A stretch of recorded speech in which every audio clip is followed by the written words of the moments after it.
Hello.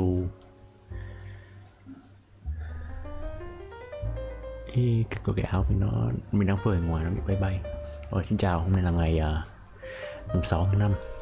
Mùng 6 tháng 5 và ngày buổi tiếp theo là ngày mùng 8 tháng 5. Mùng 8 tháng 5 chính là cái ngày mà liên quan đến cái kênh này. Mình đặt tên cái kênh này là 805, nó liên quan chính đến cái ngày đó.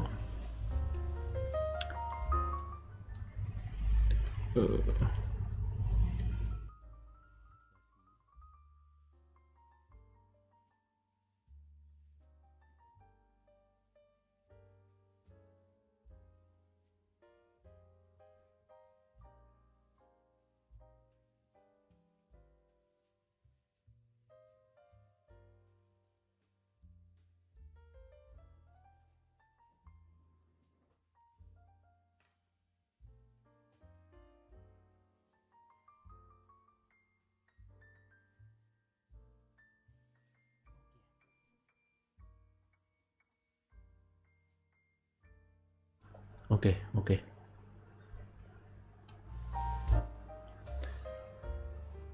Thì như nào nhỉ? Mình hôm nay mình cũng suy nghĩ muốn tìm cái gì đấy xem, nhưng mà nó bị mình bị hơi bị bí á, hơi bị bí về cái việc là hôm nay tối nay sẽ xem gì. Ngoài một trước trước khi cái buổi live này ấy, cách đấy khoảng 20 phút thì mình chỉ có một ý tưởng duy nhất trong đầu, đó là xem podcast, một cái podcast gần đây của Lex Fridman. Thực ra cách đây khoảng 1 năm 2 năm thì mình xem Lex rất là nhiều, gần như là 10 cái thì chắc mình phải xem 8 cái. Nhưng mà gần đây thì nó như vậy. Thứ nhất là cái nội dung nó hơi khác một chút, nội dung nó hơi phức tạp quá mình không xem được. Và thứ hai nữa là mình nghĩ là mình bị sao nhãng bởi những video ngắn ấy. Mình cũng không xem quá nhiều đâu, nhưng mà so với mình hồi trước mình không xem chút nào ấy, thì thực sự là mình nghĩ đã đến mức là mình cần phải thay đổi một chút. Thì mình với cả lúc đấy mình cũng có nghĩ, vừa nãy mình cũng có nghĩ là liệu là do kênh này mới, kênh nhà mình là kênh mà mình lập mới hoàn toàn luôn, cho nên là cái subscription nó sẽ không, chắc chắn nó sẽ không thể tốt được bằng cái kênh cũ mà mình đã dùng 8-9 năm. Thì mình mới thử chuyển quay lại cái kênh cũ thì sẽ là ấn tượng đầu tiên ấy, nó là nó cũng không khác quá nhiều. Nhưng mà sau khi mình scroll, mình kéo xuống khoảng chừng 2-3 scroll ấy, thì mình thấy là mặc dù đúng đến nó giống những cái kênh, những cái video ấy, nó suggest là giống đến khoảng 70%, nhưng mà cái mà mình cần tìm chính là 30% còn lại. Cho nên là mình có ở đây hiện tại thì mình có liệt kê được 4 plan là có 4 video. Đầu tiên đây là chuyện mà chào bạn Phúc nhá. Bạn Phúc ăn cơm chưa bạn Phúc ơi? Đây là cái kênh nói nhỉ, anh này là một cái anh mà làm phim độc lập. Mình rất là ấn tượng với cả cái style của anh này, vì nó rất là nó không quá rườm rà nhưng mà làm rất là bài bản. Thì đây là một cái clip, tự tắt cái tiếng này đi.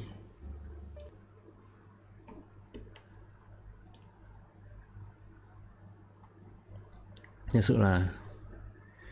sự xem cái clip của anh này ấy, bởi vì anh ấy dùng cái bộ gear là FX3 ở Sony FX3, và dùng cái bộ gear đấy mình cảm giác như là chỉ cần cái đấy là mình có thể làm một cái phim mà có thể cỡ nhỏ có thể gọi là chuyên nghiệp ở Việt Nam được. Rất là nó rất là gây cảm hứng cho mình á, mình sẽ được inspire. Thì đây là một clip mà anh ấy mới up cách đây 18 phút về cái phim festival. Thực sự là gần đây mình có xem cái short film, mà short film đấy cái bạn làm đấy đang học Harvard, và sau khoảng thời gian cái phim đấy được public lên ấy, thì họ đã được Hollywood mời về là bạn ấy là không phải một trong nhưng mà chính là cái đạo diễn Hollywood trẻ nhất trong lịch sử luôn. Thì đấy, chỉ đi đơn giản là đi từ từ gọi là indie film, làm phim độc lập mà đi lên. Cái phim của bạn ấy thì nó hơi khó hiểu một chút, nhưng mà thực sự là đầu tư rất là ghê gớm là một này. Và thứ hai ấy, nó là làm việc rất là chuyên nghiệp. Thì mới thấy là nước ngoài ấy, họ nói gì thì nói, họ vẫn đi đi trước mình rất là nhiều.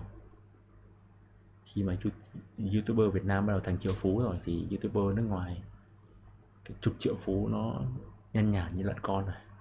Ok, mà không dài dòng nữa, vào xem. Alright. Khi năm 90 thì mình nhớ không nhầm, Stick around 90, for a 92 big gì đấy. announcement for the release date of our film, I Think I'm Sick.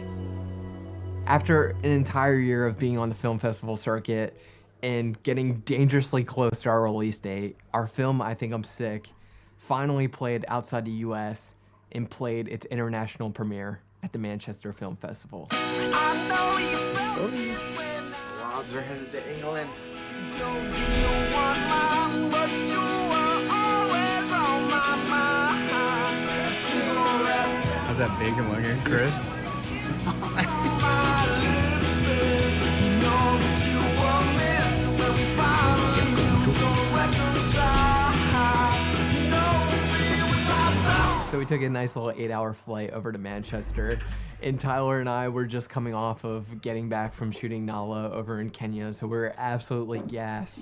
But right when we landed, we had to buckle up because we had to get ready to do like a discussion panel type thing that the Manchester Film Festival had set up for me to talk about making your first feature. Please do a tall caramel macchiato with an extra shot of espresso.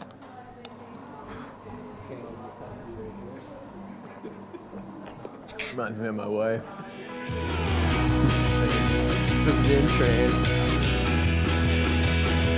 Here, Danny, thank you so much for having us. Man. No, it's great. Yeah. We've been here for a couple hours, but it's already been fun. I was just going to say, we get told loads of times that by filmmakers, oh, can we have this slot because we'll get our audience Yeah. out. And normally it's bollocks. You did one Instagram post that sold 160 tickets in about an hour. That's what we do, man. I was like, Jesus. Yeah. We're about to get started with the next session. A lovely conversation with Danny, who's up here at the front. He's going to talk about his journey. There's also an annoying guy wandering around with a camera. There's some website called YouTube where Danny does something with. With Danny Gabertz and Tyler Wells from the movie I Think I'm Sick. How are you finding Manchester so far? Hello, everyone. I'm Danny. We're feeling great so far. We just landed. Came from Philadelphia, but we were just in Kenya. This year in this movie has been my very first experience with film festivals. Making Itis was always just supposed to be like a proof of concept for me. Something where I could show people like, hey, like I'm Danny. Rồi xem anh này ấy, mình cảm nhận được là anh này rất là đam mê và rất là yêu thích cái nghề anh đang làm là một. Và thứ hai là nó rất là nhẹ nhàng, chứ không cần kiểu công lên. I can make a movie, like zero expectations. I didn't expect the movie to turn out cohesive. B, I didn't expect to get into film festivals. And like C, I didn't expect to start winning awards at film festivals. So about a year ago, I was applying to film festivals and I applied to the major ones that were happening and coming out very soon, Cannes and TIFF. And then I applied to a bunch of other ones that I just thought looked interesting on Film Freeway. No shocker, like we got denied from Cannes and TIFF. I wasn't expecting to get into those. I did, however, get a really nice email from the Cannes Fortnite team who told me that they really loved the film and it had advanced past a couple rounds. And that was just like a really encouraging thing to hear. For those of you who are unfamiliar with film festival situations, which I was coming into this. The major film festivals, there's like a couple really big ones that everyone tries to get their films into. It's where a lot of major studios premiere their studio films at. It's the Cannes, the TIFF, the Sundance, the Tribecas, those Berlin, like those really big ones. They require a world premiere of your film, meaning that your film can't be shown publicly before it is shown at their film festival. So we were starting to get accepted into some really awesome regional sized film festivals that I was really excited about. So we had a decision to make, like, Do we decide not to wait around for the other major film festivals to very unlikely accept us, or should we take on these film festivals that are accepting us? So we kind of decided that it was highly unlikely that we would eventually end up getting into one of these things, and we didn't want to miss out on the opportunities to show the film in theaters at these other film festivals across the country and potentially internationally, which Manchester is. So we decided to treat our festival run like a theater run, where people could go and actually see our movie in theaters before it becomes released digitally on streaming. Excited to see you there, and yeah, thanks. Got a bit heavy early on, Danny, I must say. Yeah, my bad, man. Yeah, it's hard to talk about the movie without being like, you know? So why'd you make it? Yeah. Good. Yeah. You're gonna love this, trust me. Thank you. Yeah, it went well. We got through it.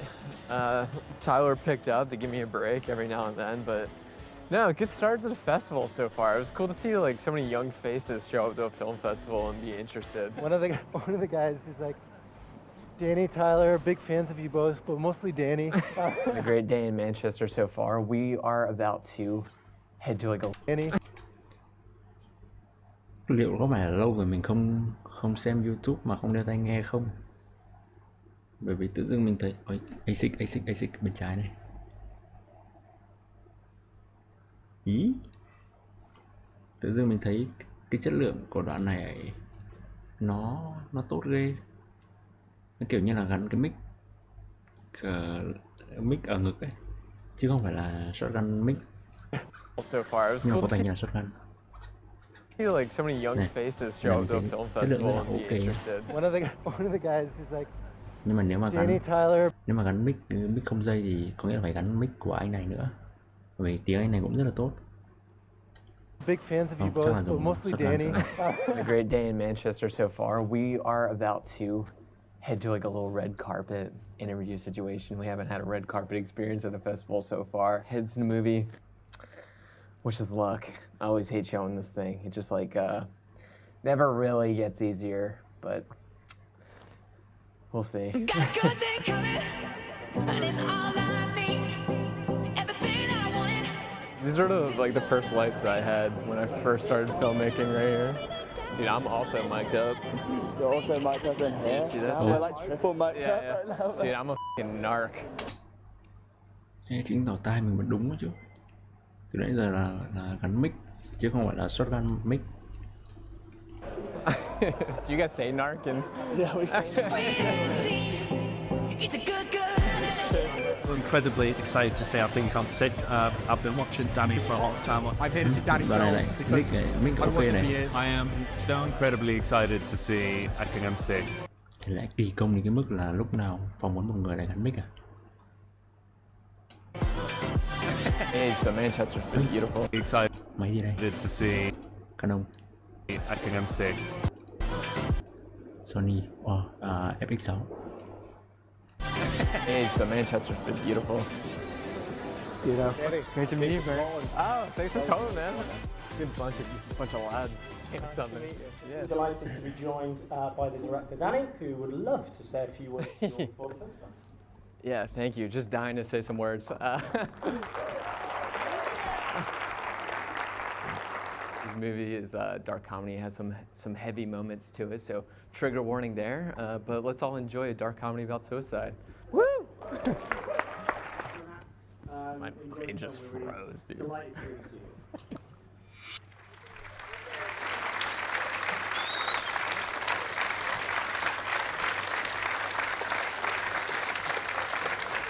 I have one last question. A couple of people have asked this actually. I'm curious about it too. Was the dog in the film yours? Hell yeah. Là Manchester là- Film Festival was definitely my favorite film festival experience that we had. We had a sold out showing with a big wait list.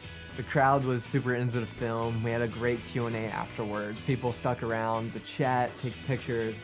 And it was just a blast, and just everything that we wanted, like our film festival experience to be. Yeah, it kind of just wrapped up our film festival run, our international premiere, like the best way that we could have done it. Buzzing on 3. 1, 2, 3. Buzzing. Sounds It's gonna be massive, yeah? question. Yeah. Oh yeah, man. If you look into the bring it here. Yeah, bring it closer. There's like water damage and shit in there. Yeah, I make you look corny for all your friends. All right, whoa, forever. Oh yeah, dude, you make me look short as hell right now. It was absolutely amazing. Like, I'm speechless. It's just incredible to be able to show your film to an international audience and have that much love and a sold-out showing, and people want to wait and talk to you and tell you how much they like it. It's like never gets old. Not something I'm gonna take for granted. So I don't know. It's a special thing. When we get up here, we're gonna do a little heel click on 3, 2, 1. And also, we got ourselves one of these. We won Best International Feature in our international premiere. So 2 major announcements before we head out. For those of you who have been following and care about I Think I'm Sick still 3.5 years later since I first started talking about this. Mình không phải là người mà quan tâm đến mấy cái giải thưởng, và mình cũng là người mà cố gắng không quan tâm đến fame. Nhưng mà thứ nhất là cái giải thưởng vừa rồi ấy, nhỉ, mình cảm thấy rất là vui cho anh đấy ấy. Bởi vì là nó không phải là được người khác công nhận, mà nó kiểu như đương nhiên là anh ấy sẽ có là thứ nhất. Thứ hai là vừa nãy có cái cảnh mà các gọi là những người mà họ xem phim ấy, xong họ xếp hàng họ để có thể nói chuyện hoặc là chụp ảnh cùng ấy, thì có thể đấy là fan. Nhưng mà mình thấy nó là một cái cảm giác rất là khác nếu mà trong cái tình huống này nó không phải là những người hâm mộ mình, mà những người có cùng sở thích, có cùng hiểu biết mà có cùng đam mê kiểu vậy, muốn cùng nhau nói chuyện, cùng nhau chia sẻ. Nó là một cái gì đấy rất là kiểu wholesome ấy. Thing. First one, I said the release is coming up quick. Còn tiếc là phải có We are hoành tráng. hosting an I Think I'm Sick release screening May 30th in LA. This unfortunately will probably be one of the last opportunities for people to see Và chắc chắn là không phải là I nhiều Think tiền I'm nữa. Sick in a theater before its world release digitally. If you're around LA or want to make the trip to LA and hang out with our crew and watch this thing before it's released to the world, there's a link to the tickets in the description below. If it's anything like the last time we screened in LA, it's gonna be a fun one. Now the announcement, when this film will be available for everyone in the world. On June 7th of this year, 2024, anyone, anywhere in the world will be able to watch YouTube. I Think I'm Sick on itisfilm.com. Finally, man, it's been a long time, and I literally cannot wait to finally share this and get it out there. Pre-order for the film is now available, so make sure you go and get it and watch it on June 7th, because the night of June 7th, I'm going to host a free online live Q&A for anyone who wants to join. And I'm also gonna do it on June 9th after people have had the weekend to watch. There's gonna be a director's commentary available. We're gonna film the Q&A in the live LA screening that we're going to then edit up and attach to the end of the film that you'll get for free for anyone who buys the movie through our website. Yeah, we're so excited to be self-distributing this thing after so many long conversations with so many different distribution companies. It was like so clear that this was 100% the right decision for us and the film to make. Overall, just so proud of how this film has been received by the people who have seen it so far. Like, obviously, like, there's plenty of people who haven't liked it. Like, that's gonna come with the territory. But there's been a lot of people that have really loved this thing and have really connected with it. And it's definitely been one of the greatest, like, feelings that I've had in filmmaking. And I'm just excited to share that feeling with more people. I love you.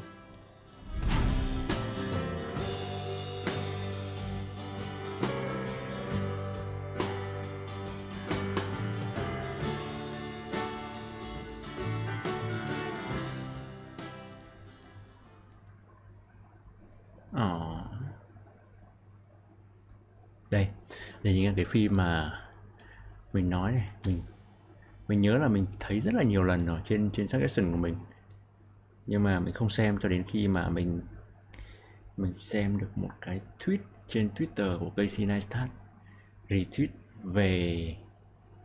về cái việc là bạn này được Hollywood mời. Có phần comment này 6 months I have announced that Hollywood finally noted the feature adaptation will be produced by Tròn and Sony. This make me youngest director in history to set up a movie at a major studio. Là sao? Đoạn sau ok rồi, nhưng mà the feature adaptation là thích nghi à? Sự will be produced by Dan này là ai? And Sony. Dan này là có phải là cái ông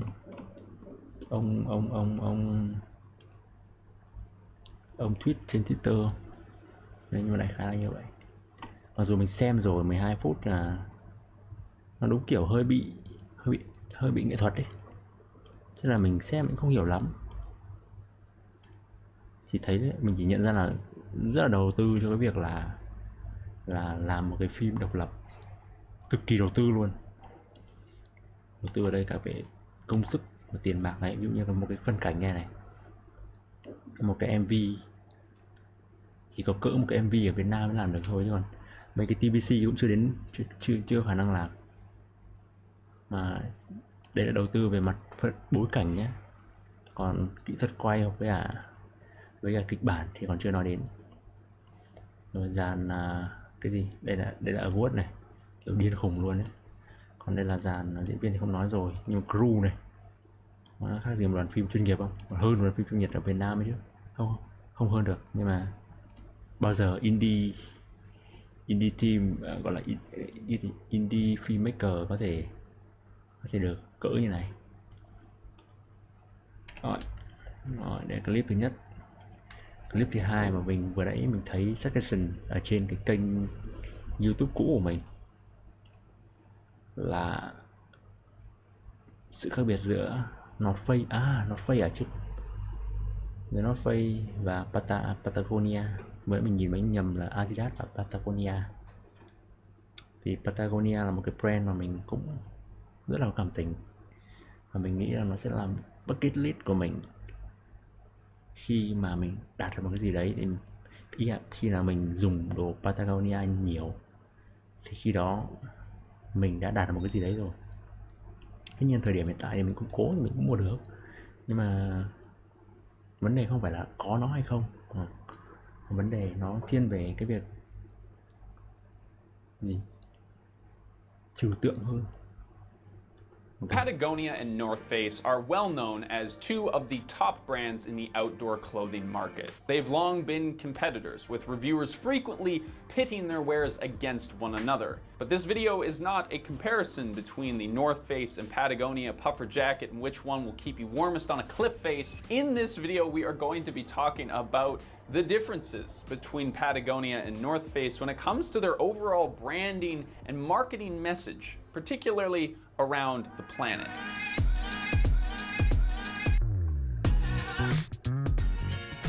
Patagonia is self-described as an activist company, well known for their critiques of consumerism, and they expend considerable time and money on their environmental efforts. While North Face is aware that there are environmental issues, is more interested in doing partnerships with companies like Supreme. But what many people don't know is that these brands actually have a history of deep friendship. Doug Tompkins, co-founder of North Face, and Yvon Chouinard, who's the founder of Patagonia, were friends as teenagers, with a strong relationship between their founders and a mutual love and respect for the outdoors. How did Patagonia and North Face end up taking nearly opposite approaches to the environment? Now, full disclosure, we have made videos about Patagonia in the past on this channel, and I'm wearing a Patagonia shirt right now, so there is some bias in this video. Regardless, I think that this is a very interesting story, and I hope that you appreciate it. And if it turns out that I'm right, remember, you can give this video a like to show your support. Both North Face and Patagonia founders have similar origins. Doug and Yvonne were lifelong adventurers, more climbers than businessmen, honestly, but expeditions cost money. To fund their outdoor hobbies, they both started selling climbing gear at a young age. After a number of interesting business ventures, Yvonne founded Chenard Equipment in 1965, and just 5 years later, he became the largest supplier of climbing gear in the USA. Around that same time, Doug was also selling climbing and camping gear and set up his own small retail store, the North Face, in 1966. And shortly after that, Doug and Yvonne went on an expedition together that would not only shape the rest of their lives, but the clothing industry as we know it. Sometime in the late 60s, Doug and Yvonne decided to take a road trip from California to South America. They climbed and surfed and skied all the way.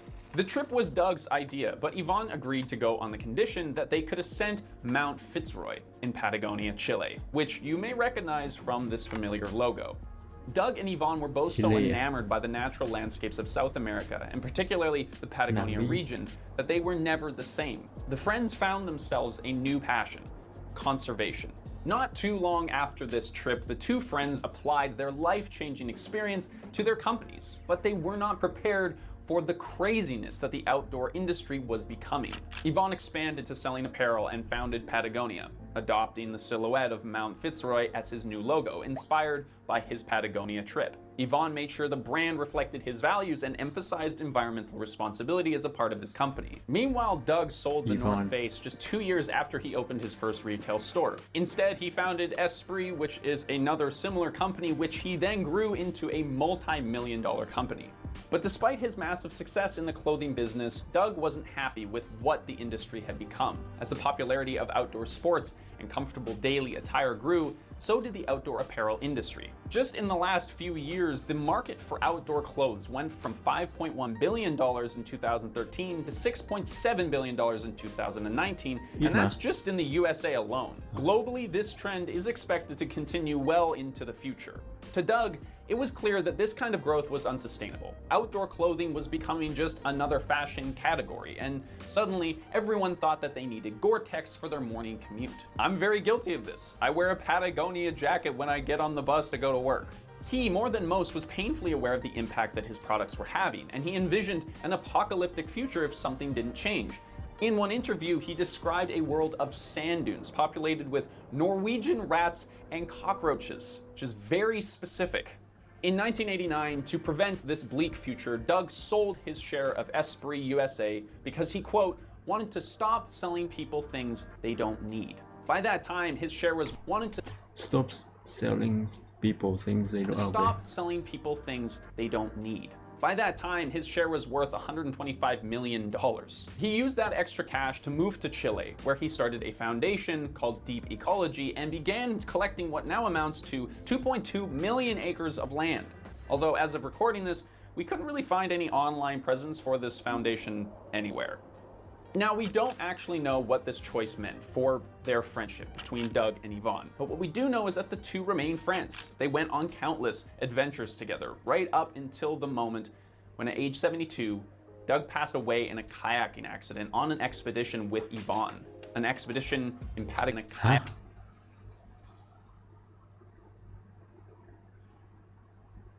Kayak accident on an trong một chuyến thám hiểm cùng với Yvonne. Expedition with Yvonne, an expedition in Patagonia, Chile, no less. Today, we see the legacy of both men through the companies that they helped create. Yes, Doug left North Face early in its development, but it is interesting to see how these perspectives shape the industry over time. Both men understood the problems of the apparel business. Doug chose to get out of the industry entirely, and Yvonne chose to stay in the industry where he could shape it from the inside and use the profits to benefit the world at large. Today, without the direction of Doug, North Face has become a giant in the outdoor apparel industry and has built a worldwide brand doing precisely what Doug didn't want: selling people things that they don't need. They've done a lot of weird collabs, including a recent one with Gucci, just in case you needed a $2,000 pair of designer boots to trek through the wilderness. But don't get them muddy, because it literally says protect from direct sunlight, heat, and rain, which is just incredible. To be fair, North Face has started a few environmental initiatives, but it always feels like they're just chasing the trend. For example, they're using 100% recycled polyester in their thermoball jackets, but they conveniently started this only after Patagonia had done the exact same thing years earlier. And sadly, this greenwashing works. Profits went up since this rebranding. North Face Screenwashing. this greenwashing Rửa màn hình. Screenwashing là gì ta? Mình hiểu ý nhưng mà dịch ra là gì? works. Profits went up since this rebranding. North Face now makes an estimated $2 billion a year compared to Patagonia's mere $800 million.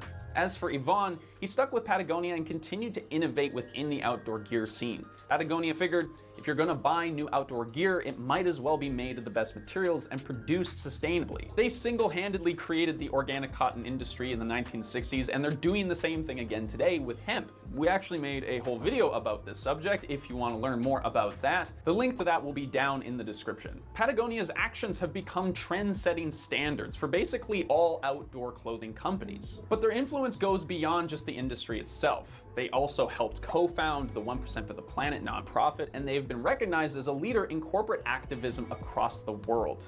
They created the Worn Wear Project, which repairs clothes from any brand, including their own. They fight oil drilling projects in Los Angeles neighborhoods. They raise money to promote the protection of European wild rivers, and they help connect volunteers to a number of important causes around the world through their website. And this is just a few of the things that they do. But here's the real question. Who was right? Doug's efforts have helped protect millions of acres of land, while Yvon's business has donated millions of dollars and counting to promote sustainability. These are both some pretty impressive legacies. Ironically, Doug would never have been able to accomplish what he has been able to do if he were not a part of that problematic industry in the first place. And now that he's out of the picture on North Face, that leaves one of the most prolific outdoor brands in the hands of people who simply aren't as passionate about Doug's values. And this raises some interesting questions. For example, would the world be better off if Doug had never established North Face? Or would it have been better if he'd just stuck with the company and tried to influence business from the inside like Yvon did? It is something worth considering, as we all have to make similar difficult choices, if on a smaller scale. Where we spend our money, how we cast our vote, and how we spend our time in life has a huge impact on what continues to happen down the road. So think about it. Next time you're considering buying a new jacket or shirt that you saw and you just might buy, where did it come from? Is it secondhand? Do you need to buy that new thing? All of these choices are up to us to make. And maybe we're not the industry moguls that Yvon and Doug were, but we all have a role to play. So what do you think? Is Yvon right for staying in the industry, or is it Doug who got out while he still could? We would love to hear what you have to say down in the comments below. And hey, if you are enjoying this kind of content and you want to see more stuff like it, here at Future Proof, we produce content like this every single week. So make sure that you've liked this video, and if you want to, maybe hit subscribe. And if you do, we'll see you in the next one. Mình có cảm tình với cả Patagonia, nhưng mà mình cũng chưa tìm hiểu quá sâu, quá nhiều về cái thương hiệu này. Nhưng mà có một điều đó là những cái gì mình tìm hiểu ấy thì nó chính là những thứ gì mà mình muốn làm nếu mà mình làm một thương hiệu về may mặc. Họ là làm về đồ tiêu dùng, đồ may mặc, nhưng mà họ rất là chú ý. Nói nhỏ nói đơn giản là kiểu chú ý đến bảo môi trường thì nó cũng hơi gọi là đơn giản quá. Nhưng mà thực sự cái việc mà quan tâm đến môi trường này và quan tâm đến bảo tồn, nó thực sự được khiến người ta cảm nhận được ấy, thay vì là người ta chỉ nghe được những gì mà họ nói, mà thực sự nhìn vào những thứ họ làm ấy. Thì với mình ấy, mọi thứ nó, bất cứ thứ gì ấy, nó sẽ giống như một cái game. Như quần áo, nó sẽ game quần áo, game về giày, game về tiền, rồi game về đồng hồ chẳng hạn. Thì mỗi cái game ấy, mình sẽ có một cái mục tiêu cuối cùng. Có nghĩa là game quần áo thì mình sẽ muốn mặc cái đồ gì cuối cùng. Rồi game về giày thì mình tìm được rồi. Game về giày thì là mình tìm và bây giờ mình đang đi rồi. Đó là Asics, mình quá hài lòng và mình không có muốn phải thay đổi gì nữa. Asics và Van. Còn cái game về đồng hồ thì mình cũng có rồi, game về ô tô mình cũng có rồi. Một chiếc Camry nếu mà là xe xăng, còn xe điện thì Model X. Còn về quần áo thì Patagonia.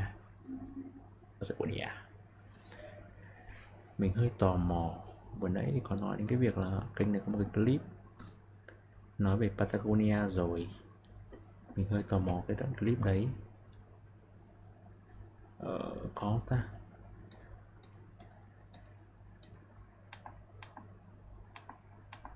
Đâu rồi? Have made videos about Patagonia in the past on this channel, and Không, I'm sao thế wearing a Patagonia shirt right now. So Đó. Thế là mình hồi trước thì mình rất là thích những áo kẻ kiểu này. Mình đã có thời hồi xem Seventeen Again ấy, mình đã thích, rất là thích cái áo của các anh nhân vật chính trong đấy, rồi mình muốn đi may. Nhưng mà đến khoảng 4-5 năm trở lại đây thì mình thấy cái này nó hơi màu mè, nhưng mà đấy, quay đi quay lại thì thực ra một cái áo này nhìn rất là bình thường, nhưng mà thực sự để mặc nó rồi mình có nhà mình chỉ cần muốn là mình mặc và mình sướng thôi. Mình cũng không cần biết người ta, mình không cần biết người khác cảm nhận gì về nó, hoặc là người khác biết nó là cái gì. Họ có thể nghĩ đấy là một cái áo rất là bình thường, không sao mà. Nhưng mà mình chỉ muốn đấy, mình mình tự sướng được rồi. Có xem không ta? Xem đi nhỉ. Xem tóm tắt sơ sơ về Patagonia đi. Future Proof Patagonia. 1 năm trước. New Material 2 năm trước luôn cả.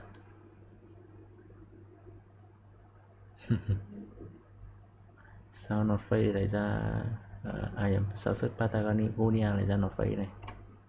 Mình nghĩ không thích North Face lắm, nó hơi phổ biến, phổ thông, nó nhiều hàng fake quá.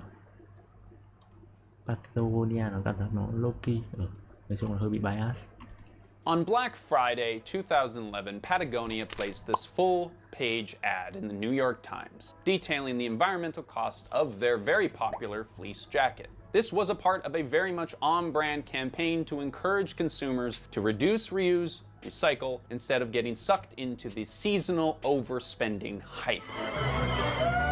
Now, ironically, sales actually went up 30% after this ad was placed. Now, while this seems a bit of a surprise, it's actually a common theme with Patagonia. The more that they paint themselves as a sustainable anti-consumerist company that exists... Anti-consumerist. Yeah. Consumerist. More that they paint themselves as a sustainable... Anti-consumerist. Anti-consumerist company that exists simply to, quote, save our home planet, the more they end up selling people new, resource-intensive products that are hard on the environment. So as a admitted Patagonia fanboy, I had to ask the question, is Patagonia actually helping our world, or are they just another billion-dollar company making things worse? Now, before we get into this video, of course, I want to be as open and transparent as possible. We have made a lot of videos about Patagonia in the past, and yeah, I like the brand. I'm currently wearing a Patagonia t-shirt, and we have long referenced Patagonia as a forefront and the leader in their industry when it comes to matters of sustainability. So there is our bias. Or rather, I should say my bias, because our writing team and research team has very little stake in the matter and is more than happy to eviscerate the brand if need be. So I would like to think that we balance each other out here enough to give you an honest take, but go ahead and make your own conclusions. Now, we have talked about Patagonia's history at length in previous videos, so we're not going to get into the details of the founding founder's wild past with porcupine poaching and self-taught blacksmithing and whatnot, but here are a few things that we need to recall. Patagonia was founded by an avid outdoorsman by the name of Yvon Chouinard back in the 70s. Early on, Chouinard knew that in order to preserve his way of life, both his business and his passion for adventuring, the natural world needed to remain beautiful and accessible. To say that Chouinard had a passion for conservation might be a bit of an understatement. As a self-proclaimed environmentalist and socialist, the man has a deeply rooted distaste for corporate culture, consumerism, and the overall obsession with profit above all else. This is a man who entitled his autobiography, Let My People Go Surfing, The Education of a Reluctant Businessman. And it is truly that subtitle that says it all. He goes on to write about how it's business that has to take the majority of the blame for being the enemy of nature, for destroying native cultures, for taking the poor and giving to the rich, and for poisoning the earth. Now, I own this book, and honestly, it changed the way that I manage my own businesses and my life. But it does illustrate his struggle to be a business person and someone who loves the outdoors. And this whole thing is a bit ironic, considering that he is a hugely successful businessman, a billionaire despite his distaste for the title, who has made his fortune selling chemically and energy-intensive clothing to millions of people around the world. Now, of course, the easy thing to do would have been to do what all other yacht owners are doing. Use business as a means to take what you want from whoever you can to fund an endlessly expensive lifestyle of mansions and wild parties with crystal chandeliers and dancing feathered ladies on tables, or whatever it is that rich people do. I don't actually know. But Chouinard decided business could be used for good, to give back rather than constantly take, and so he remained a businessman, but on his own terms. He enshrined unconventionality in Patagonia's core values and began to rethink what a clothing company could be. What he ended up creating was a very interesting blend, a technological marvel of a company with a penchant for revolutionizing their industry that is also a charity and an educational platform and a very overt political lobbying group. This one company has done an insane amount of stuff that we can't possibly get into in just one video. Now, luckily for you, we've already covered some of their other projects, including their work spearheading both the organic cotton and hemp clothing movements, as well as their efforts to promote corporate accountability with the 1% for the Planet initiative. This is where businesses donate 1% or more of their revenue to vetted environmental causes, which Chouinard, interestingly, doesn't see as generous giving, but rather a means of paying rent for use of the planet. This makes it easy for businesses to make a difference without dedicating the kind of energy that Patagonia does. This YouTube channel is also a 1% for the Planet member too. What we haven't talked about as much is Patagonia's political and social involvement. It wasn't enough for Chouinard to just create a business that was responsible. He wanted to actively shape the world around him. To this end, Patagonia has a long history of partnering with grassroots organizations to push policymakers, businesses, and individuals to their cause. They run educational campaigns encouraging average Joes like me and you to take action and join the sustainability movement, and they even build a whole website to help connect people with causes they believe in. They raise money and connect people to various environmental groups, and every so often they just go ahead and sue the President of the United States. In 2017, President Donald Trump announced a massive rollback on public lands, dramatically reducing the size of two national monuments, Bears Ears and Grand Staircase Escalante. Only the smallest necessary area be set aside for special protection as national monuments. These areas were rich with dinosaur fossils, natural beauty, and cultural relevance. The rollback opened up this land to mining and oil drilling, which really didn't sit well with many activist groups and local communities who envisioned everything. Activist là gì? Nhóm hoạt động. Well with many activist groups and local communities who envisioned everything from uranium mining to vandalism of fossils. Within hours of Trump's announcement, Patagonia updated their website, contacted their lawyers, and prepared court filings. They were about to sue the president. It's just greed.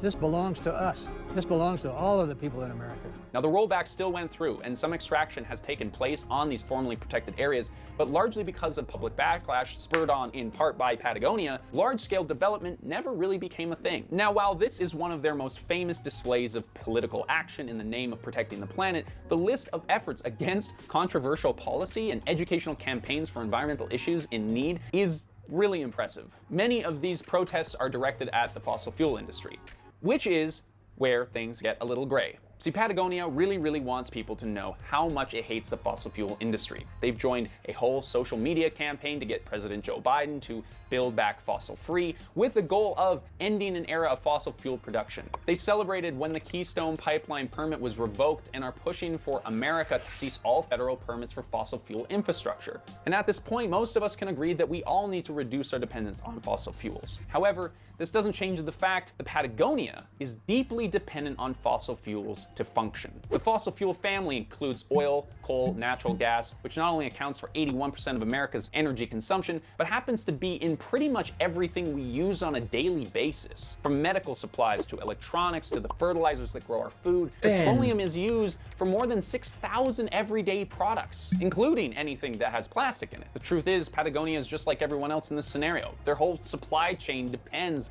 on the fossil fuel industry, whether they like it or not. From the gas-powered vehicles that deliver their products, to the energy that drives their plants, to the products themselves. All of this uses fossil fuel in some capacity. In the end, Patagonia is not a sustainable company. They even admit this in their own words. That would be implying that you are giving something back to nature instead of taking something from it, and we're not doing that. From their former use of formaldehyde to prevent wrinkles, to their dependence on cancerous forever chemicals in the form of Gore-Tex, Patagonia has a long history of trashing the planet and our health in the name of business. They are lauded by some as the world's most responsible company, and yet both PETA and Greenpeace have gotten on their case for animal cruelty and the use of chemicals. And that's not even getting into their long partnership to supply the military, which is a whole other super controversial can of worms, which we might just open a future video. If that is of interest to any of you, please let us know. But the demand for Patagonia products continues to increase, and so they seem to increase their give-back efforts in tandem. Patagonia can't possibly micromanage every aspect of their global supply chain and match the outdoor clothing industry's demands for a constantly evolving arsenal of new competitive gear. Given the tremendous success of the company and its international reach for their products, you could argue that the business might actually make less of an impact if it just didn't exist at all. So the alternative for them is to try and offset and reverse the impacts of their success. Patagonia recognizes that their role as a leader in the outdoor clothing industry gives them influence over the industry as a whole. Patagonia is basically just trying to lead by example, and so they are huge supporters of purchasing used, quality, long-lasting products and then repairing them whenever possible. Their initiative, called the Worn Wear Project, not only promotes the idea of repair as a radical act, but they will repair any company's clothing, whether it's Patagonia branded or not. They use their influence and public presence to raise awareness for issues like fish farming, soil degradation, and they also point people towards conservation projects like Native Fish Society and the Conservation Lands Foundation. And then they donate millions to these organizations, and it almost feels like the brand is paying penance for their success. But here's the thing, just like that ad from the beginning of this video, being all in on the environment isn't just like mình cũng từng có một cái ý tưởng kiểu như này, đó là bán một cái áo mà bán một cái đồ quần áo mà khuyên người ta đừng mua nó. Nhưng mà đấy, Patagonia họ làm trước rồi. That ad from the beginning of this video, being all in on the environment is an incredible form of marketing. Tất nhiên là vẫn còn cái room cho cái việc làm những thứ như này ở Việt Nam. Thậm chí rất nhiều room ở nước khác, bởi vì Việt Nam, đơn giản nói, Việt Nam đi sau những nước khác nhiều chục năm. Vấn đề là có thực sự dám và dám bắt tay vào làm hay không thôi. Chứ còn làm chắc chắn là sẽ thành công. Every time that Patagonia makes headlines for suing a president or doing something seemingly opposite to what big business is supposed to do, the result is more sales. Like that time that they decided to donate all of their Black Friday profits and then they sold $10 million worth of stuff on the most consumeristic day of the year. This dichotomy gives Patagonia haters a reason to discredit the entirety of their sustainability marketing as a ploy to sell more shirts. And maybe that's the truth. How do we know that a brand is truly doing anything for the benefit of the people and the planet outside of their word? We don't really know. Thực sự nó đi từ cái core ấy, đi từ có cái core value nó vững chắc rồi thì những ý tưởng nó tự đến thôi. Những kiểu như việc là đấy, họ dùng tất cả những lợi nhuận của ngày Black Friday, là ngày mà mua sắm nhiều nhất trên thế giới luôn. Họ dùng lợi nhuận của ngày đấy để donate hết toàn bộ. Thì kiểu quá là thông minh luôn đấy. Oh, and it's sadly impossible to measure Quá là nhạy the bén. impact of Patagonia's action on the fashion industry in the world at large. But I personally feel like, and yes, this is my bias here, that the difference between Patagonia and other brands that unveil some sustainability action campaign is their honesty and commitment. The grim reality is that they are doing much better in pretty much every other company on the sustainability front, especially one of their scale, and that's brutal. But probably the most important thing that they do is that they admit to their mistakes and they address them seriously. This ability to see the humanity behind the brand is a huge part of why Patagonia fans love them so much. Because it's like a character in a story and you see their evolution over time and you can relate to those challenges. But the most important thing is that this is not a new thing for Patagonia. We've covered a lot of brands on this channel, and more often than not, the sustainability pledge that they commit to were drawn up in a boardroom a year or two earlier with very little proof to their effectiveness. Patagonia has been protesting, innovating, and donating since they had the means, and not only that, they continue to do more as the business grows. Yes, it is marketing, but it is also activism. And honestly, if that activism sells more shirts, that creates more activism, I don't know how I can knock it.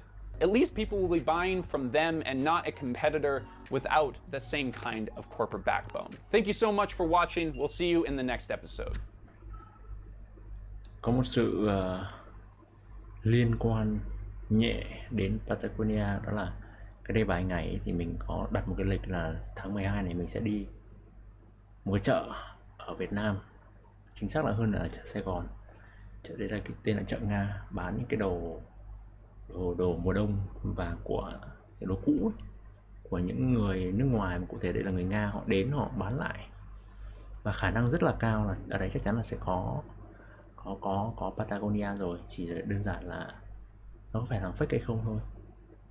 Thì nếu mà mình tìm được một cái đồ mình ưng ý, cụ thể là Patagonia ưng ý, thì mình đấy là một cái event mà nó sẽ gần nhất với cả cái Patagonia này, đối với sự mong muốn đồ Patagonia của mình. Rồi, tiếp theo bây giờ là được 52 phút. Mình có một cái clip này, loom. Cái loom này là một cái mình cũng không dùng quá nhiều loom, nhưng mà mình thấy nó nổi lên khi mà công ty mình cũng bắt đầu dùng cách đây khoảng chừng 1 năm 2 năm, và nó đã bán, bây giờ mình biết nó đã bán cho Alassian 1 tỷ đô. Trong khi đó thì mình thấy nó chỉ là một cái trình quay video đơn giản thôi, nhưng mà không hiểu. When we started Loom, it was actually a result of 2 prior pivots that we did. After we had launched the product, no one was really using it. 6 months after that, we were begging people to use our product for free. We weren't even charging it. One, which is even hard today, is knowing when to pivot. So I think the one Pivot là gì? biggest takeaway was hard today is knowing when to pivot. So I think the one biggest takeaway was, my name is Shahid Khan. I am one of the founders of Loom. Loom is a product that allows you to record your screen, your face, and your audio in a single stream. And a lot of companies use Loom today to communicate with their coworkers, whether they're remote, whether they're engineers, salespeople, designers. It's a tool that allows people to share what they're seeing, share what they want with one-to-one or one-to-many people. 8 năm. I grew up in the suburbs of Chicago in Plainfield, Illinois. I went to school out there. It was a really difficult path because I'm a child of 2 immigrants. One's from India, one's from Pakistan. They moved here shortly after marriage. I was also the one who misbehaved the most of my siblings. My goal was always to start something of my own. Since I was 6 years old, I enjoyed dressing up in suits because that meant that I was like a businessman. The general idea is my childhood was just kind of all my free time was spent on the computer. You know, when I was 8 years old, I started playing this game called RuneScape. RuneScape was actually just taught me so much about what I later learned in life, which is learning about economics from like selling things, buying things or harvesting things and then selling them for a greater price. I would be on the computer maybe 6, 7, 8 hours a day. And that got me into high school. That's when I started to shift my focus from like games and being on forums and learning design to pivoting into technology and startups. There was a video by Peter Thiel in 2011 where he announced the start of the Thiel Fellowship. He would give 20 kids under the age of 20 $100,000, call it effective grant, to either drop out or not go to college. And that really inspired me because I was like, I was never an academic. I never really did good in school, but there were certain subjects where I was just so into that I obsessed over. Even though I didn't get the fellowship, that was the inspiration that I needed to know that there's a world out there, a world called Silicon Valley, where I can go to, and that was kind of like my young self's American dream, which is going to a city where there's a lot of like-minded individuals. I wanted to pursue that. I was really passionate about product design. When I was 15 years old, the first logo that I designed, I got $25 on PayPal. That was going to buy me like digital coins in the game that I was playing at the time. It just slowly escalated from there, right? $25 turned into $100. I was like, now I have lunch money for the next month. That led me to, when I graduated high school, I got an offer to go work at a company called Backplane. The idea was always that I would go to college, but you know, at Backplane, I actually met Vinay, who's my co-founder at Loom. I was a designer, he was an engineer at Backplane. At the end of my internship, I got an offer to go work at a company called Weebly. I showed the offer letter to my parents, who are very conservative parents, so in their eyes it was kind of always this temporary thing where they're like, okay, like it's only going to be 1 year, you know, we can skip 1 year of college for him to go learn. They took a bet on me. They allowed me to move to California. Initially it was just for the internship, and then it turned into 1 year, and then that year turned into two turned into 4, realizing that I really wanted to start something of my own. Before I could have done that, I needed to also get the experience in the real life world, right? So that's why I worked at Backplane, that's why I worked at Weebly, that's why I worked at Upfront Ventures, because I wanted to gain as much information. I wasn't there to have a cozy job with, you know, good salary where I'd go home, you know, at 5 p.m. I was fortunate enough that by surrounding myself with engineers and designers in San Francisco when I lived there, Vinay, who I mentioned, my co-founder at Loom, he worked with me at Backplane. Joe, my other co-founder, I lived with when I was working at Upfront. That ultimately led to, you know, one night we had dinner. We kind of just passed the question around where I was getting ready to leave Upfront and I wanted to start a company. We're like, you know, we all have a unique set of skills. I'm a designer, Joe was leading product, and Vinay was an engineer. So the three of us kind of came together. We're like, let's just write down a bunch of ideas on a whiteboard. I think we wrote down maybe 6 or 7. The first one was my idea, which was a user testing platform. You can get advice from experts. If I'm building an e-commerce store on Shopify and I want feedback from someone who's built Shopify products before, I would basically hire them through this platform that we had started called Open Test, and I would pay $100. What I would receive back is a video with a circle on the bottom left, which is the person's face, and their audio, and of them walking through, say, like the checkout process of my product. After we had launched the product, no one was really using it. I think we might have made $400, which means we had 4 tests that were purchased on the platform. So then it was time for us to pivot. The feedback we got back from people at Facebook and Twitter at the time was they have the experts in-house. They pay these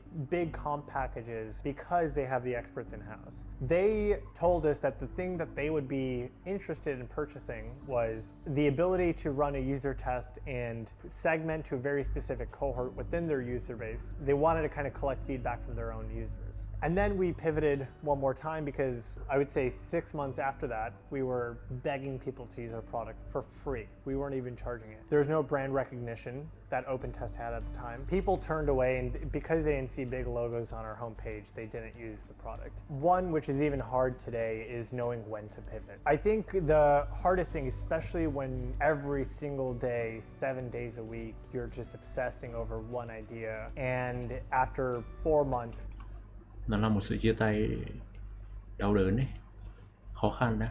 5 months, you're too married to Yep. that idea to let it go because it's Right. all you've been thinking about building, designing for the last 4 or 5 months. So I think the one biggest takeaway was don't be married to the solution.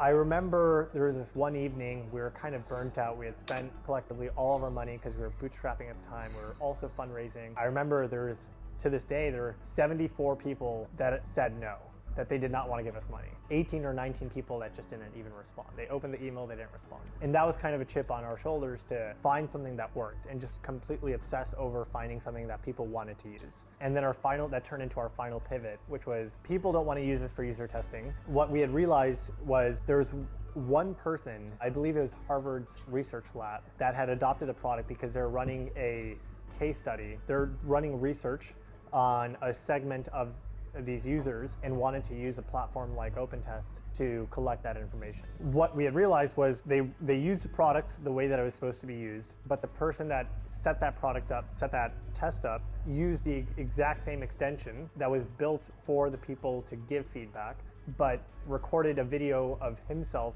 summarizing all of the feedback that he had collected. The spotlight went off in our heads at the time. We realized that, there's a world that we haven't been thinking of where people could use this and not just limit it to user testing, but they could use it as a means of communication. They can record a video of themselves, and whenever they're done, they click on the extension again, the video is completely uploaded, the link to the video is copied to their clipboard, and they could share that in Slack and email, wherever, and it would expand into a video. So we quickly, stripped the extension out of the existing product, rebranded the product from OpenTest to OpenVid because we didn't have time to come up with a good name, and launched on Product Hunt June of 2016. We quickly became the #1 product for the day because it resonated with a lot of people in the community. And I believe on our first day, we had about 2,499 people more than we previously had on our platform. Right. So people were sharing it. It was a great product, but we ran into one unique problem, which was people would download the extension, they would start recording a video, and then it would be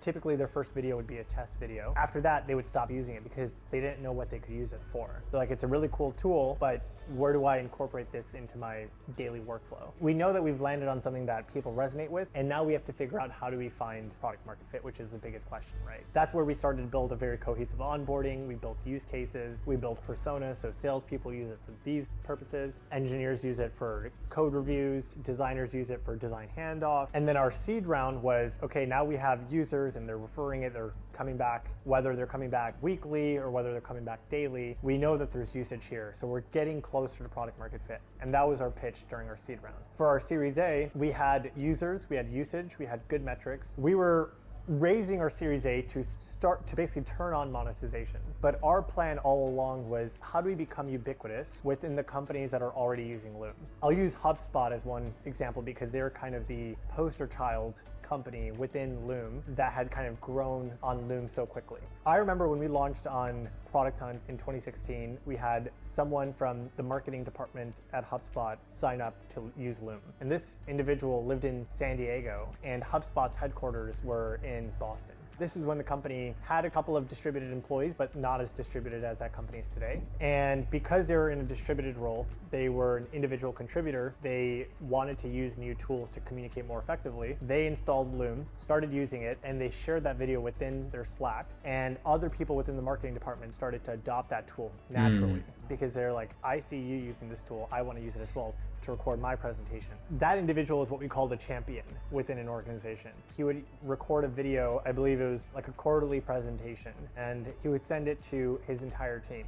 And now that there's like the champion to influencer line drawn, we knew that if we could replicate that use case, that we could quickly adopt usage within each company that we were growing inside of. So when we had shown that to our investors, they were aligned with us that, kind of growing freely was probably the best path for Loom. And then we got to our Series A, we started to monetize, and we launched Loom Pro. It didn't have the big aha launch that we thought it would. We thought people would immediately convert over, but we didn't really give them a reason to convert. The free product was good enough for them, and we were monetizing on new features. The process of someone who's been using the product for free for years is now asked to pay for it. What we did was we launched a whole new set of features at the time. I remember we had launched our desktop app, and you had the ability to, draw on the canvas and point to things. There were just so many features. You were able to append a CTA, a button at the end of the video. So if you're a sales rep and you're like, hey, I drafted up this contract, I attached it at the end of the video, just go ahead and click there, it'll take you to the DocuSign. We had launched these features thinking that it would get people to naturally upgrade, and it did for some, but I don't think it was in the general realm that we thought it would be. So that's when we went back to the drawing board and we're like, how do we convince all of our active users to seriously consider the Pro product? What does it have to look like? How often do they use it? Like, where would they feel that they're hitting the ceiling of their usage where they're like, it makes sense for me to just upgrade because I get so much more usage, I get so much more tooling and features that I can leverage if I just upgrade to the Pro product. For any company, their goal is to find what is the amount of constraint you can put into the product where it's just enough. It doesn't necessarily ruin the free experience because then people will just be mad and angry and will leave, but it's just enough constraint where they're like, I think it makes sense. It's well worth the $8 or $10 I pay per month. Let me just go ahead and convert. After we had launched, Loom Pro the second time, there was a resoundingly positive response to that. And then we had launched Enterprise. Sequoia Capital invested in Loom in November of 2019. They gave us $30 million because they were very bullish on where Loom was going. I remember Andrew Reed and who's the investment partner from Sequoia, had seen people at Figma using Loom. So I think that naturally led him to reaching out to Joe, Vinay, and myself at the time. Once that deal had happened, there was this thing around the corner that no one was really expecting, and it was COVID. Hi there, my name is Joe. I'm one of the co-founders and CEO here at Loom, and in response to COVID-19, we are making some changes to the Loom platform. The first one is that effective immediately, our pricing structure is going to change. For Loom Basic, which is our free offering, there will now be unlimited recording and sharing. For Loom Pro, we're extending the trial period from 14 to 30 days, as well as reducing the prices by 50%. We're also making Loom Pro free for the education sector for forever. These last 6 weeks have been an incredibly sobering experience, and we believe that it's far from over. I believe we're close to about 2.5 million users globally. And when COVID started, the world kind of shut down and people were, forced to kind of work from home. So they're, scrambling to find tools that would enable them to have that same report with their coworkers and be able to get the quality of work done that they did when they were, face to face in an office. We basically made the product free for teachers because, even schools, students had to hop online from home in the morning. So how do you grade papers? How do you, have that report with your students the way you did in a classroom? So teachers would start using Loom, but we didn't want to charge them. We made the product free for students, and we actually made the product free for K through 12. And then we had also delayed our monetization during COVID because we wanted to onboard these users and these people and these employees to Loom. We didn't want them to think about pricing and upgrading, and it seemed like a weird time to introduce that, especially in a world where there's just fear of what's going on. So we made the product free. It had a net positive in the long term for the company. I would say that year was probably the most eye-opening year from a growth perspective for Loom, where we went from 2.5 million users in March of 2020 to 10 million by the end of the year. Yeah. So when we started Loom, it was actually a result of 2 prior pivots that we did. But the general thesis still remains the same today. It's how do we allow people to communicate something that's rich in context to either a single individual, make it very personalized, or to a broad audience. When we started the company 8 years ago, the notion of remote work was relatively new. There were maybe only 2 or 3 companies in Silicon Valley that were fully remote or fully distributed. I think the biggest thing that we learned was we weren't really chasing this remote environment. Our thesis was how do we bridge the gap of communication and do that through a rich medium. The other kind of big wave that we rode was this product-led growth idea. It was that you build a product so great that it ends up compounding where people want to share with others so that they could also be efficient in the way they communicate. So I think those are probably the biggest takeaways. Like, the journey is hard in and of itself. Find, co-founders that you can work with, that you have a good rapport with. And I think that made things a lot easier. That made it, the speed bumps less bumpy was, when I'm down, Vinay would lift me up, or when Joe's down, I would lift him up. There was never one moment where all three of us were like just exhausted to the point where we wanted to quit. And final takeaway from the pivots is it's too expensive to quit, right? Because if you quit, you're never gonna make it. But if you just reinvent yourself, eventually you'll figure out something, some path that will work. And Loom had to reinvent itself twice before it could become Loom. I've only hit my first 10 years, right? This is my first decade. People in this industry have been here for many decades, and I hope to find my next journey beyond Loom. I'm really excited to explore, new opportunities, new problems, and continue to give back to other founders. And I try to do that through means of, I invest in startups, speak at conferences, I'll do interviews like this. What inspired me were videos of people speaking at TechCrunch Disrupt, announcing the Till Fellowship. You just need one person to kind of shine that light. For me, it's really, professionally, it's to find the next frontier, the next company that I want to build, but also to kind of inspire many others that are coming after.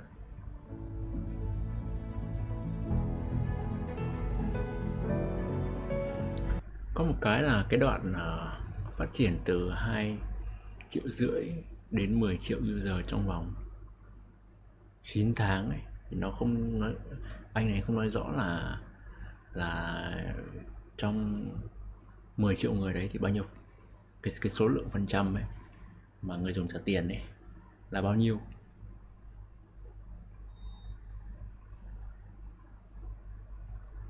Cho nên là mình thấy là cái ban đầu ấy thì mình nghĩ là khi mà Covid đến ấy, nó là một cái cơ hội để công ty phát triển rất là lớn. Và ban đầu mình nghĩ là cái việc đưa ra cái quyết định để có thể đưa ra quyết định mà sẽ giảm giá Loom này, rồi thì miễn phí nhiều hơn này. Mình nghĩ đấy là một cái quyết định rất là dễ dàng, rất là đơn giản đấy. Nhưng mà mình nghĩ sau đấy thì mình nghĩ lại là ngoài thay vì làm như thế thì có thể làm theo kiểu là ăn chắc mặc bền, và mình nghĩ không có gì sai cả. Ăn chắc mặc bền này nó là tăng giá Loom, thay vì làm như trước thì làm ngược lại hoàn toàn, tăng giá Loom rồi không có bản free nữa, hoặc là giới hạn định bản free để có thể thực sự kiếm được tiền, và cũng như là để cái nguồn tiền của công ty nó được chắc chắn hơn. Tất nhiên đấy là con dao hai lưỡi, khi mà user họ sẽ có thể rate, họ sẽ bỏ đi một loạt. Nhưng mà đây thì cuối cùng thì mình nghĩ nó cũng chỉ là một cái quyết định, nó có phần nào đến may mắn. Thì cuối cùng thì người dùng tăng là một, nhưng mà cái sau cùng ấy là công ty đã bán được cho Atlassian với một cái giá rất là ghê gớm. Rồi, 1 tiếng 13 phút. Mình còn một cái clip này nữa, mình 15 phút. Ôi xem đi. Thì hiện tại quyển tam thể này là rất là nổi đúng không? Trong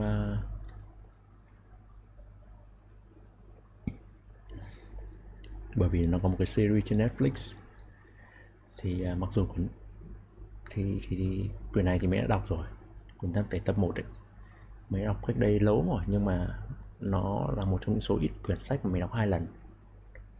Và hiện tại thì mình đang đọc phần 2, phần 3, bởi vì hồi trước khi mà mình đọc xong phần 1 ấy thì chưa có bản phần 2, phần 3, chưa có, mình không nhớ chính xác là chưa có bản tiếng Việt hay là chưa có bản trên Kindle. Nhưng mà đấy, sau khi mà nó nổi trên Netflix thì mình tìm lại thì có bản 2, bản 3 rồi, và mình đang đọc được 50%, hơn 50% của phần 2. Và nó dài thật. Theo như mình search ấy, mặc dù là mình đã đọc quyển mình suối nguồn 2 lần, quyển hơn 1000 trang rồi, nhưng mà mình cảm giác nó không dài như là quyển tam thể này. Trong vòng 23%, trong tuần qua mình đọc là 23%, chứ còn trước đấy thì mình đọc cũng lơ thưa lắm, vì đọc mãi chả thấy nó tăng được phần trăm nào cả. Thì em nhé, xem, mình không ngại cái việc là spoil nên là mình sẽ xem cái clip này. Bộ tiểu thuyết Địa cầu vãng sự với tên thường gọi là Tam thể của tác giả Trung Quốc Lưu Từ Hân được xuất bản lần đầu vào năm 2008 tại Trung Quốc. Từ đó, bộ sách này đã đánh dấu một cột mốc đặc biệt khi trở thành một trong những tác phẩm khoa học viễn tưởng đáng đọc nhất của thế giới. Với cốt truyện cuốn hút và đầy hấp dẫn, cả 3 cuốn sách đều đưa người đọc vào một thế giới đầy bất ngờ và cảm xúc. Tác giả Lưu Từ Hân mang đến những nội dung đầy mới mẻ nhưng cũng vô cùng chặt chẽ về mặt khoa học với các khía cạnh về công nghệ vũ trụ. Cùng với đó, tác phẩm còn đề cập đến các vấn đề xã hội, khắc họa rõ nét những mối quan hệ của con người trong một thế giới đầy biến động. Với những yếu tố vừa được liệt kê, Tam thể đã nhận được vô số lời khen ngợi từ giới phê bình và độc giả trên khắp thế giới. Vậy nên, trong video lần này, hãy cùng tác giả Long Nguyễn tại Spy Room cảm nhận những chi tiết ấn tượng nhất từ bộ tiểu thuyết này và đưa tới các bạn khán thính giả niềm cảm hứng để bước chân vào thế giới sci-fi phi thường này. Bài viết gốc được lấy từ Hội tích truyện sci-fi, khoa học viễn tưởng, giả tưởng. Vậy nên, nếu bạn muốn tìm hiểu kỹ càng hơn, chúng mình đã để link nhóm ở dưới phần mô tả. Còn bây giờ thì cùng bắt đầu thôi. Giới thiệu chung. Tam thể là tên của cuốn sách đầu tiên trong bộ 3 tiểu thuyết của nhà văn nổi tiếng người Trung Quốc Lưu Từ Hân. Đây là loạt tiểu thuyết thuộc thể loại khoa học viễn tưởng, lấy nền tảng từ nghịch lý Fermi và cuộc tiếp xúc lần đầu giữa con người và một nền văn minh tiên tiến ngoài hành tinh. Dành cho những người độc giả mới, về cơ bản, nghịch lý Fermi đặt ra vấn đề rằng nếu người ngoài hành tinh có tồn tại thì tại sao mãi chẳng thấy ai tiếp cận với con người. Từ đấy, bộ tiểu thuyết Tam thể phát triển lên thành cả một bộ biên niên sử đồ sộ phi thường, đưa bạn đọc tới những chiêm nghiệm về tương lai của nhân loại nói riêng và vũ trụ nói chung. Thực ra, tên chính thức của series tiểu thuyết này là Remembrance of Earth's Past, tạm dịch Địa cầu vãng sự. Tuy nhiên, vì cái tên này khá lằng nhằng, chưa kể đến khi hoàn thành tập cuối, bạn đọc mới bắt đầu hiểu được toàn bộ ý nghĩa của nó. Vậy nên, cộng đồng độc giả từ Tây đến Tàu đều dùng tên quyển sách để gọi chung toàn bộ series. Và để khán thính giả không bị nhầm lẫn, trong bài review này, mình cũng sẽ sử dụng tên gọi Tam thể để nói đến toàn bộ truyện. Tam thể xứng đáng là một trilogy nặng đô, đồ sộ và đặc biệt. Series gồm 3 cuốn. Cuốn thứ nhất có tên Tam thể, tên tiếng Anh The Three Body Problem. Cuốn thứ hai có tên Khu rừng đen tối, tên tiếng Anh The Dark Forest. Và cuốn cuối cùng mang tên Tử thần sống mãi, tên tiếng Anh Death's End. 2. Mạch truyện và văn phong. Như đã nói ở trên, bộ tiểu thuyết Tam thể mang một tầm vóc vĩ mô vô cùng, động đến cả vận mệnh của toàn bộ vũ trụ. Những điểm tài tình ở chỗ tác giả Lưu phân bổ và xây dựng nội dung truyện rất khéo, cho mọi thứ tăng tiến dần dần, chứ không bất ngờ thả người đọc vào một bối cảnh quá choáng ngợp. Những thứ thân quen, dễ hiểu được tác dựng khéo léo đặt lên trước. Càng vào sâu, bạn đọc sẽ càng thấy mọi thứ mở rộng ra trước mặt mình và cuối cùng là bước nhảy đầy mê hoặc vào những thế giới xa lạ và kỳ vĩ ngoài sức tưởng tượng. Phương pháp này giúp bạn đọc không bị khó hiểu trước những câu chuyện đang xảy ra, nhưng vẫn không làm mất đi sự ấn tượng bởi quy mô thực sự của truyện, khiến mọi người không khỏi há hốc mồm trước cái tầm của nó. Bản thân cốt truyện cũng được dẫn dắt một cách hết sức ly kỳ và lôi cuốn. Trong cuốn đầu tiên với tên gọi Tam thể, phát pháo mở màn của series, bạn đọc sẽ cảm thấy mình đang đọc một tác phẩm trinh thám hiện đại, cho dù nó có một vài chi tiết nặng đô mang nặng kiến thức khoa học. Được dẫn dắt từ hết bí ẩn này đến bí ẩn khác, với từng manh mối lại đẻ ra một câu hỏi hoặc một plot twist mới. Nội dung cuốn sách như đang hứa hẹn những điều kịch tính đang chờ bạn đọc ở phía trước. Các yếu tố khoa học viễn tưởng được tận dụng một cách rất điêu luyện, vô hiệu hóa mọi thứ logic mọi người có thể sử dụng hòng đoán được diễn tiến sắp tới. Bởi lẽ đây là một bí ẩn không thể sử dụng lối tư duy thông thường mà luận ra nổi. Thế rồi khi các bức màn dần được vén lên, bạn đọc vẫn sẽ không khỏi sững sờ vì sự hợp lý đến rùng rợn của tác phẩm. Tất cả mảnh ghép đều rơi vào đúng chỗ, mọi câu hỏi đều được giải đáp thỏa mãn, và khi nhìn ngược lại, mọi người hẳn sẽ thấy sự tình không thể nào khác đi được. Cuốn thứ hai, Khu rừng đen tối, thì không thể nào chê được tí gì về khoản nội dung truyện hết. Nó cải thiện và nâng cấp mọi phương diện của cuốn đầu tiên, nhưng với độ kịch tính tăng cao bội phần. Riêng quyển này thì có thể nói như mấy bộ manga trinh thám, hack não kết hợp vào với nhau, xoay quanh gần như hoàn toàn những màn đấu trí, lừa lọc giữa những cá nhân tinh túy nhất mà nhân loại có với một nền văn minh nguy hiểm ngoài sức tưởng tượng. Các nhân vật đôi khi cũng phải đánh lừa chính cả đồng bào của mình với tầng tầng lớp lớp sự dối trá để đảm bảo kế hoạch của bản thân không bị gián điệp của phe địch phát giác. Mọi người chắc chắn sẽ trở nên hoang mang cực độ trong tập thứ hai này, săm so đến từng lời ăn tiếng nói, nhất cử nhất động của các nhân vật, không thể tin được bất cứ điều gì mà cũng chẳng dám không tin bất cứ cái gì cả. Đây là lúc ai cũng đều biết rằng con người đang bị dồn vào chân tường và sẽ không một thủ đoạn nào, bất kể điên rồ và tuyệt vọng đến đâu, bị loại khỏi vòng cân nhắc hết. Nhưng rốt cuộc, kể cả nếu anh em có là cháu đích tôn của ông hoàng trinh thám Conan Doyle hay là đệ ruột của nhà vật lý Stephen Hawking thì cũng vô dụng. Có một thứ gì có thể chuẩn bị nổi cho bạn đọc trước cái kế hoạch thực sự mà những con người tinh hoa nhất định triển khai, bởi vì chúng điên rồ và tàn ác đến tột độ. Chính vì thế, khi sự thật được phanh phui hoặc là nhân vật tự nói ra, hoặc bị gián điệp phe địch bóc mẽ, bạn đọc sẽ không khỏi thấy rét run trước cái sự máu lạnh của những nhân vật này, đồng thời còn cả thầm khâm phục theo một cách đầy bệnh hoạn trước mức độ khủng của khối óc đã nghĩ ra nó, hoặc cái khối óc đã luận ra được nó giữa một rừng dối trá như thế kia. Có lẽ cuốn thứ ba, Tử thần sống mãi, lại hơi bị đuối so với hai cuốn đầu tiên về khoản cốt truyện. Nó vẫn lưu giữ những yếu tố đã làm nên sự thành công của Tam thể và Khu rừng đen tối, vẫn có những sự kịch tính, những màn đấu trí hay ho và thậm chí còn nâng tầm series ở cực kỳ nhiều khoản. Mỗi tội là lượng sàn ở phần này cũng nhiều đến hẳn, một số diễn tiến và tình tiết cứ mang tính rời rạc hay có khi còn ngô nghê. Đọc cái truyện mà có cảm giác như thể tác giả Lưu Từ Hân có quá nhiều ý tưởng muốn trình bày trong cái series này, nhưng vì kỳ số 4 nên cố gắng nhồi nhét hết vào trong quyển cuối để mọi thứ dừng lại ở số 3. Vậy là câu chuyện không có thời gian để thở, tạo cảm giác hấp tấp và vội vàng hơn hẳn. Như mình đã nói, series này thuộc thể loại khoa học viễn tưởng, tức là nó có một lượng thông tin khoa học công nghệ khổng lồ với độ chính xác cao vô cùng. Tất nhiên, điều ấy không đồng nghĩa với việc nó sẽ làm tác phẩm trở nên khó tiếp cận. Đã từng có vô vàn tác phẩm khác thuộc thể loại này được đón nhận tốt vì tác giả rất biết cách cân bằng và tích hợp phần khoa học vào mạch cốt rồi. Chẳng hạn như bộ truyện The Expanse của James S.A. Corey cùng bộ phim Interstellar của Christopher Nolan. Cả hai đều có nồng độ kiến thức khoa học rất đậm đặc và tính chính xác của chúng khá cao, nhưng đều rất dễ thưởng thức. Mỗi tội tam thể lại không phải như vậy. Lưu Tự Hân viết series này theo phong cách có thể nói là xương sẩu kinh hồn, đó là chú trọng đưa thông tin. Interstellar thì mình có xem một lần và mình thấy nó khó hiểu hơn tam thể dễ đọc hơn. Giải thích ý tưởng, tạo dựng logic và kể tất cả những thứ còn lại. Anh em sẽ thường xuyên gặp những cảnh đoạn văn to đùng, đầy chữ với chữ thả trình in giữa câu chuyện với gần như không một tí nỗ lực nào nhằm kết nối nó một cách tự nhiên. Nó làm trải nghiệm đọc giống như bạn đang đọc một bài viết khoa học trên Wikipedia. Cứ đi được một đoạn là lại bấm link nhảy tót sang một bài giải thích thuật ngữ kỹ thuật mới và sau một hồi ong hết cả đầu thì mới quay ngược về được với bài chính. Ngay cả mình, vốn tối ngày cắm đầu vào mấy thứ khoa học cũng đến phát ngột với nó và phải quẳng sách đi đọc mấy cái truyện ngắn random cho nó nhẹ đầu, xong mới dám quay về đọc tiếp. Cũng may một cái là giọng văn của tác giả mềm dần theo chiều dài series và đến cuốn cuối cùng thì có nhiều đoạn câu từ nghe cực kỳ trôi tai, thậm chí còn có thể nói là có chất thơ nữa. 3. Ý tưởng và thế giới. Đầu tiên là về phần khoa học nền tảng của bộ tiểu thuyết này. Ở phần trước, chúng ta liên tục gọi đây là bộ tiểu thuyết thuộc thể loại khoa học viễn tưởng, nhưng thực chất chỉ nói thế quá là sỉ nhục nó. Thể loại chuẩn dành cho tam thể phải là hardcore sci-fi, tạm dịch là chuyên sâu khoa học viễn tưởng, bởi vì nó chứa đựng rất nhiều kiến thức nếu xét trên phương diện khoa học. Tất cả mọi thứ trong cuốn sách đều được đem ra giải thích và miêu tả một cách không tưởng, giúp kể cả những người mù khoa học nhất cũng có thể nắm bắt được các khái niệm cần thiết. Ngay cả những thứ bịa đặt, chẳng hạn các món vũ khí không gian liên kết nguyên tử bền hay thế giới trong các chiều không gian bậc cao và bậc thấp cũng được xây dựng trên một nền tảng khoa học cực kỳ quy củ, được khắc họa theo cách sống động, chân thực tới mức ta hoàn toàn có thể tin được rằng đây là một thứ tồn tại thật, chỉ chờ được khám phá ra mà thôi. Nếu bạn đọc mà có chút gì quan tâm đến khoa học thì gần như cái series tiểu thuyết này sẽ là cả một thiên đường. Còn nếu bạn không quan tâm quá nhiều tới khoa học đi chăng nữa thì mọi người cũng có thể không khỏi bị hấp hồn trước cái óc tưởng tượng chừng như vô biên giới của tác giả.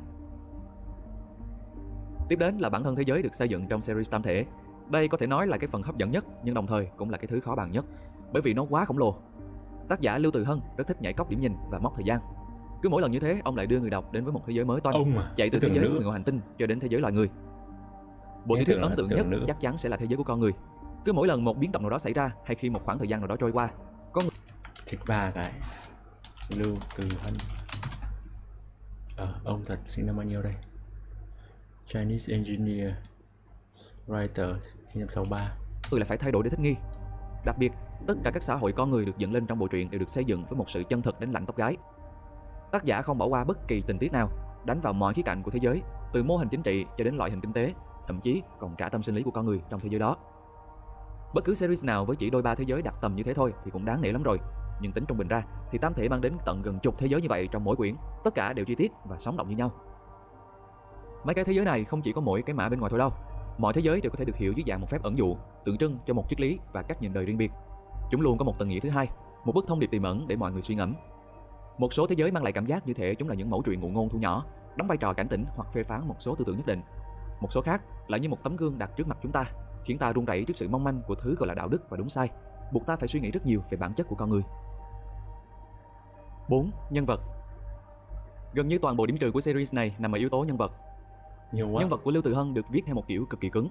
Đúng là nhân vật nào cũng có quá khứ, có động cơ và có sự phát triển hấp dẫn. Nhưng hầu hết, tất cả đều hành động như một con robot.